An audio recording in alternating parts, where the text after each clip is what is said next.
Assalamu alaikum student mathematics 4024. Welcome to Maths Guru. Students, I hope you all are fine, and I also hope that your assessments are going fine as well.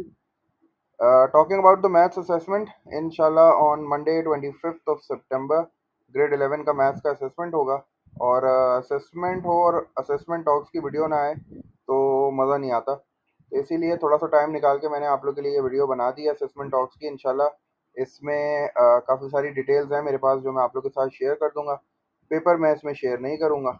काफ़ी सारे बच्चों की ख्वाहिश होती है कि sir assessment talks की video में थोड़ा सा पेपर भी शेयर कर दिया करें, तो भाई ऐसी ख्वाहिशें जो है वो पूरी नहीं होती। बाकी I have the details, necessary details मेरे पास हैं, मैं तुम लोग के साथ शेयर करता हूँ। उसको अच्छी तरीके से सुन लो, समझ लो और फिर अपनी प्रिपरेशन करो और अच्छा स्कोर करो। फर्स्ट असेसमेंट है भाई, फर्स्ट इंप्रेशन है, तो मेक इट काउंट। और वैसे भी ग्रेड 11 है, क्लास में तो मैंने बता ही दिया था कि ग्रेड 11 में क्या होता है बच्चों के साथ। तो बस उसका ख्याल रखो और पूरी मेहनत करो। इंशाल्लाह अल्लाह पाक तुम लोग के साथ है और तुम लोग की मेहनत का सिला तुम लोग को ज़रूर मिलेगा। सो आमीन, let's just start the video. Details हैं मेरे पास जो तुम लोग के साथ शेयर करता हूँ। टॉपिक्स से रिलेटेड जो है वो हमारे पास ये इन्फॉर्मेशन है जो तुम लोग को सिलेबस में मिले हैं। टॉपिक्स, 4 टॉपिक्स तुम लोग को दिए हैं। टॉपिक्स थोड़े से ज़्यादा हैं इस बार, क्योंकि पुराने टॉपिक्स भी कवर करने थे हमें ग्रेड 9 के, और ग्रेड 11 के भी टॉपिक्स जो हैं उनको भी साथ साथ चलाना है।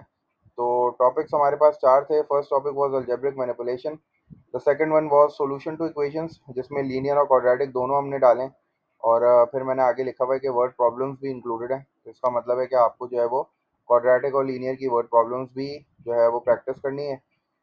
द थर्ड टॉपिक है सेट्स एंड वेन डायग्राम, ये ग्रेड 11 का टॉपिक है। ये फर्स्ट 2 टॉपिक्स ये ग्रेड 9 के थे। Sets and Venn diagram grade 11 का है। प्रोबेबिलिटी पूरा नहीं आ रहा, सिर्फ पॉसिबिलिटी डायग्राम तक आ रहा है, ट्री डायग्राम नहीं आ रहा। ठीक है, तो पॉसिबिलिटी डायग्राम तक आपका जो है वो सिलेबस है।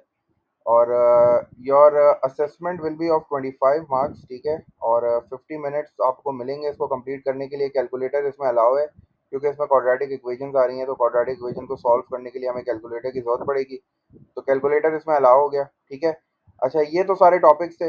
अब इंपॉर्टेंट टॉपिक्स मैं बता देता हूँ तुम लोगों के, तुम लोगों को प्रिपरेशन अपनी करनी कैसे। तो अलजेब्रिक मैनिपुलेशन तुम्हें पता है अलजेब्रा है। ठीक है, अलजेब्रिक मैनिपुलेशन में तुम ये करोगे कि भाई जो तुम्हारे पास लास्ट 5 ईयर्स जो हैं, लास्ट 5 ईयर्स के दोनों मतलब वेरिएंट के, तुम क्या करोगे, एक्सपेंशन वाले, जिसमें एक्सपेंशन का मतलब जिसमें ब्रैकेट्स को रिमूव करना होता है, फैक्टराइजेशन जिसमें आपको ब्रैकेट्स जो है वो लगाने होते हैं, और सिंप्लीफिकेशन और अलजेब्रिक फ्रैक्शंस, इससे रिलेटेड जो क्वेश्चंस है ना ये आप अच्छी तरीके से सॉल्व कर लोगे। याद रखना फैक्टराइजेशन का मतलब होता है ब्रैकेट्स बनाना। अब फैक्टराइजेशन में हमारे पास जो है वो टू टर्म्स वाले क्वेश्चन भी आते हैं। तो टू टर्म्स वाले क्वेश्चन में आपको ये देखना होता है कि अगर दोनों टर्म्स में कुछ कॉमन है तो कॉमन लेके ब्रैकेट बना लो। अगर दोनों टर्म्स में कुछ कॉमन नहीं आ रहा तो फिर आइडेंटिटी हो सकती है, तो आइडेंटिटी को ट्राई करो। और अगर 3 टर्म्स आपको मिलती हैं फैक्टराइजेशन में और क्वाड्रेटिक है तो इसका मतलब है मिडिल टर्म ब्रेकिंग मेथड से होगा। और अगर 4 टर्म्स आपको मिलती हैं फैक्टराइजेशन में तो 4 टर्म्स का मतलब होता है आपको पेयर बना के कॉमन लेना होता है, फर्स्ट टू और फिर लास्ट टू। तो फैक्टराइजेशन का मतलब जो है ना वो ब्रैकेट्स बनाना होता है, और ब्रैकेट्स बनाने के लिए आपको या फिर कॉमन लेना होता है, या आइडेंटिटी होती है, या मिडिल टर्म ब्रेकिंग मेथड होता है। तो फैक्टराइजेशन की अच्छी तरीके से प्रैक्टिस करना। ठीक है, सिंप्लीफिकेशन के जो क्वेश्चंस होते हैं जिसमें आपको कहता है सिंप्लीफाई कर दो, तो उसमें जो है आपके पास न्यूमरेटर भी होता है, डिनोमिनेटर भी होता है, मतलब फ्रैक्शंस की फॉर्म में जो क्वेश्चंस होते हैं उनकी प्रैक्टिस करना अच्छी तरीके से। और अलजेब्रिक फ्रैक्शंस को ऐड करना, सब्ट्रैक्ट करना, मल्टीप्लाई, डिवाइड करना, तो ये चीज़ें जो है अच्छी तरीके से प्रैक्टिस कर लेना। तो ये इंशाल्लाह अलजेब्रिक मैनिपुलेशन का क्वेश्चन आपका हो जाएगा। अलजेब्रिक मैनिपुलेशन की वेटेज के बारे में पूछोगे तो मेरे ख्याल से 4 to 6 मार्क्स की वेटेज है, इससे ज़्यादा नहीं है इसकी। ठीक है, सेकंड टॉपिक हमारे पास है सॉल्यूशन टू इक्वेशंस। तो इसमें तुम्हें 2 काम करने हैं अच्छी तरीके से। एक तो तुम्हें वर्ड प्रॉब्लम क्वाड्रेटिक की करनी है अच्छी तरीके से। ठीक है, ये बहुत इंपॉर्टेंट है। आपको पता है word problem of quadratic equation में आपके पास जो है ज़्यादातर पास पेपर में speed time graph, sorry speed time graph कह रहा हूँ, स्पीड टाइम से रिलेटेड जो क्वेश्चंस हैं वो आपको काफ़ी मिलेंगे। तो वो आप अच्छी तरीके से प्रैक्टिस करना, उसमें आवर्स और मिनट्स की जो कन्वर्जन होती है उसको अच्छी तरीके से देखना। और लीनियर में वर्ड प्रॉब्लम जो है ना उसकी प्रोबेबिलिटी थोड़ी कम है, लेकिन साइमल्टेनियस लीनियर इक्वेशंस को सॉल्व करना जो है ना उसकी अच्छी तरीके से प्रैक्टिस कर लेना। इसकी वेटेज जो है ना 10 to 12 होगी, क्योंकि ये क्वाड्रेटिक का वर्ड प्रॉब्लम है। अच्छा, क्वाड्रेटिक का वर्ड प्रॉब्लम है, इसका मतलब है you have to memorise the quadratic formula as well. Quadratic formula आपको लिखा हुआ नहीं मिलेगा, तो वो आपको याद करना होगा, उसको याद करके आना। ठीक है। और don't forget to bring your calculator, क्योंकि आपको एक्स की वैल्यूज़ भी निकालनी होती हैं।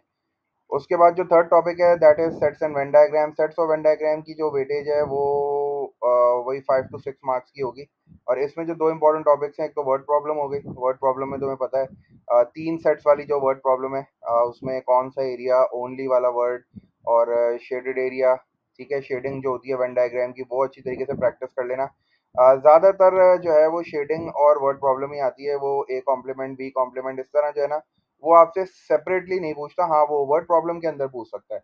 और वर्ड प्रॉब्लम में वो जो एन होता है, स्मॉल एन, उसका मतलब क्या होता है, वो कैसे निकलता है। ठीक है, तो ये चीज़ें जो है ना वो अच्छी तरीके से कर लेना सेट्स ऑफ वेन डायग्राम में। और लास्ट टॉपिक हमारे पास प्रोबेबिलिटी है। तो प्रोबेबिलिटी में हमारे पास जो हमने स्टार्ट की थी, तो एक तो सिंपल प्रोबेबिलिटी होती है जिसमें आपको नंबर्स के बारे में पता होना चाहिए। ऑड नंबर क्या होता है, प्राइम नंबर क्या होता है, मल्टीपल्स क्या होते हैं, फैक्टर्स क्या होते हैं। तो कार्ड्स वाले जो प्रॉब्लम्स होते हैं, तो वो थोड़े से जो है वो प्रैक्टिस कर लेना। प्लस ये पॉसिबिलिटी डायग्राम बनाना, ये देख लेना अच्छी तरीके से। पॉसिबिलिटी डायग्राम बनी भी आती है, उसको फिल करना होता है। लेकिन उसके फिल करने में आपको जो है वो दो तीन मेथड जो है वो हमने देखे थे। एक तो ये था कि जिसमें आपको सम करना होता है, एक प्रोडक्ट की भी होती है। और फिर ये भी देखना होता है कि भाई सारे बॉक्सेस जो हैं, सारे जो एरियाज हैं वो शेड होंगे भी कि नहीं होंगे, कौन से एरियाज शेड नहीं होंगे, कब नहीं होंगे। विदाउट रिप्लेसमेंट विद रिप्लेसमेंट वाला जो थोड़ा सा कॉन्सेप्ट था ना, उसकी अच्छी तरीके से प्रैक्टिस करके आना है। क्योंकि पॉसिबिलिटी डायग्राम में आपको पॉसिबिलिटी डायग्राम फिल करनी होती है पहले, और उसके बाद आपको जो है वो नीचे आंसर्स देने होते हैं। पॉसिबिलिटी डायग्राम आपको पता है टोटल आउटकम्स जो है ना, उसको जो है वो सारा कलेक्शन होता है उसमें ना। तो आपको सारी चीज़ें जो है वो सामने नज़र आ जाती हैं कि भाई हमारे पास कितने जो है वो आउटकम्स हैं, और फिर आप उसमें से सेलेक्ट कर करके अपनी प्रोबेबिलिटी लिखते रहते हो। तो ये कुछ थोड़ी सी चीज़ें, 25 मार्क्स हैं। तो सारी चीज़ें जो है वो आ गई हैं। इसमें अलजेब्रा भी आ गई है 4 to 6 मार्क्स की। क्वाड्रेटिक का word problem plus simultaneous linear equations, ये भी 10 to 12 मार्क्स आ गए हैं। वर्ड प्रॉब्लम्स ऑफ सेट्स और वेन डायग्राम शेडिंग, ये सब भी आ गया 4 to 6 मार्क्स। और प्रोबेबिलिटी भी आपके पास जो है ना वो 4 to 6 मार्क्स ही है। ज़्यादातर जो है वो पॉसिबिलिटी डायग्राम का ही क्वेश्चन एक्सपेक्ट करो। उसी से रिलेटेड फिर जो है सारी चीज़ें, odd number, prime number, even number, ये सारे जो क्वेश्चंस हमने क्लासेस में किए हैं। बाकी पास पेपर में भी काफ़ी आपको मटेरियल मिल जाएगा। 5 साल के पास पेपर को ही फोकस करो। प्लस ये कि सेट्स की जो हमने वर्कशीट आपको दी है, उसका सोल्यूशन जो है वो सेट्स की प्लेलिस्ट में मौजूद है। तो उसको अच्छी तरीके से सॉल्व कर लो। ग्रेटेस्ट वैल्यू कैसे निकालते हैं, लीस्ट वैल्यू कैसे निकालते हैं, ठीक है ना, ए यूनियन बी की least value, A union B की ग्रेटेस्ट वैल्यू। तो ये सारे कॉन्सेप्ट अच्छी तरीके से कर लो। बाकी प्रैक्टिस आप पास पेपर से ही करोगे। बुक से हमने जितने क्वेश्चन सॉल्व करने थे हमने कर लिए हैं। पहली प्रायोरिटी अपने पास पेपर ही रखो। और 5 साल के इंशाल्लाह अच्छी तरीके से कर लो। दोनों वेरिएंट्स के पहले वेरिएंट 2 कर लो अच्छी तरीके से, अगर आपके टाइम होता है तो वेरिएंट 1 भी कर लो। तो इंशाल्लाह उम्मीद है कि तुम लोग का असेसमेंट बहुत अच्छा हो जाएगा। बाकी ये वीडियो जब मैं अपलोड करूँगा तो इसके नीचे जो तुम लोग को क्वेश्चंस पूछने पूछ लेना। बाकी इंशाल्लाह मैं कोशिश करूँगा कि क्वेश्चन आंसर जो सेशन होता है हमारा वो भी हम कर लें, कंडक्ट कर लें।